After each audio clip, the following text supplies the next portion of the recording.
Hello everyone, welcome to my YouTube channel free का advice. और आज का टॉपिक है उन लोगों के लिए जिनके घर पे अभी अभी न्यूबॉर्न्स हुए हैं। न्यूबॉर्न आते हैं तो क्या क्या चीज़ें आपको टेक केयर करनी रहती हैं as a parent. First of all, सबसे ज़्यादा आप देखोगे कि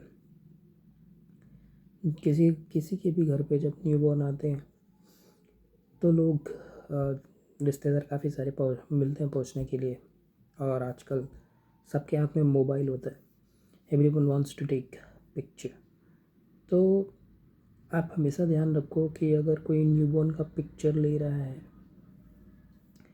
तो उसका उसका जो मोबाइल फ़ोन है उसमें फ्लैश लाइट जो है वो ऑफ होनी चाहिए, क्योंकि जो न्यूबॉर्न की आइज़ होती है वो फ्लैश लाइट को बियर करने लायक नहीं होती है, उतनी ज़्यादा स्ट्रांग नहीं होती है। और मैक्सिमम बहुत सारे केसेस ऐसे हुए हैं कि फ्लैश लाइट की वजह से न्यूबॉर्न की जो आइज़ हैं, जो रेटिना है, वो इम्पैक्ट हो गई, उनकी आँखों की रोशनी चली गई।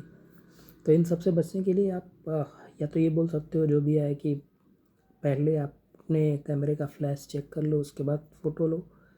या फिर आप सीधे जो न्यूबॉर्न है उसकी आँखों के सामने जो मदर है वो ऐसे हाथ लगा दे और बाकी जिसको फ़ोटो खींचना है खींच दे। क्योंकि आप किसके फ़ोन में क्या फ्लैश लाइट लगाया है, कितना लगाया है, ये आप हमेशा तो रेगुलेट या हमेशा चेक तो कर नहीं पाओगे।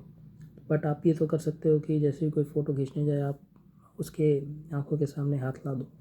इससे क्या होगा कि वो आँखें उसकी प्रोटेक्ट हो जाएंगी। दूसरी एक चीज़ है कि न्यूबॉर्न को लोग किस करने लगते हैं, क्योंकि लोगों को मतलब छोटे बच्चे सबको प्यारे लगते हैं। एवरीवन वांट्स, एवरी सबको लगता है कि छोटा बच्चा है, प्यार करते हैं, किस करते हैं। पर क्या होता है कि जो न्यूबॉर्न्स होते हैं उनकी जो इम्यूनिटी होती है वो बहुत कमज़ोर होती है, बहुत ही ज़्यादा। और हम लोगों के माउथ में कई सारे बैक्टीरिया होते हैं जो हमेशा ही होते हैं। हमें उन बैक्टीरिया से कोई इम्पैक्ट इसलिए नहीं पड़ता है क्योंकि हमारी इम्यूनिटी स्ट्रांग होती है।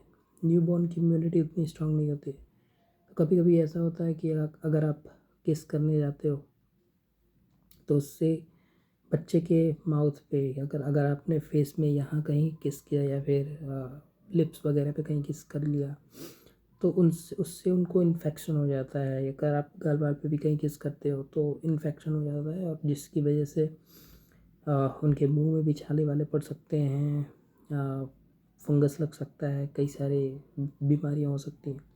तो इस चीज़ से भी बच्चे एटलीस्ट 6 मंथ्स या उससे ज़्यादा, जब तक बेबी ओल्ड नहीं हो जाता तब तक किसी को किस ना करने दें।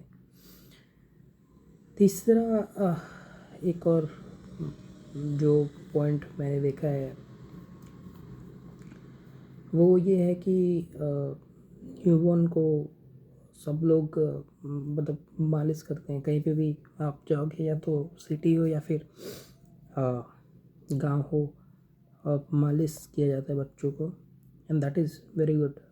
उन बच्चों के हेल्थ के लिए सही भी होता है। बट कौन से ऑयल का यूज़ करना है, इसमें मैक्सिमम रिसर्च ये बताते हैं कि सबसे अच्छा ऑयल रहता है कोकोनट ऑयल, वो भी प्योर कोकोनट ऑयल जिसमें कुछ मिक्स ना हो। 100% जो कोकोनट से ही बना हो वो ऑयल आप यूज़ कर सकते हो। गांव में लोग सरसों का तेल यूज़ करते हैं, बट सरसों का तेल is not that good for the skin. सरसों के तेल पे उतना रिसर्च नहीं हुआ है। कभी कभी किसी बेबी सम बेबीज फील इरिटेशन, और उसके बाद सरसों की तेल की जो स्मेल होती है वो भी थोड़ी स्ट्रांग होती है। और सरसों का तेल जो होता है वो स्किन के लिए उतना मतलब उतना फ्रेंडली नहीं होता, क्योंकि न्यूबॉर्न की स्किन जो होती है बहुत सेंसिटिव होती है।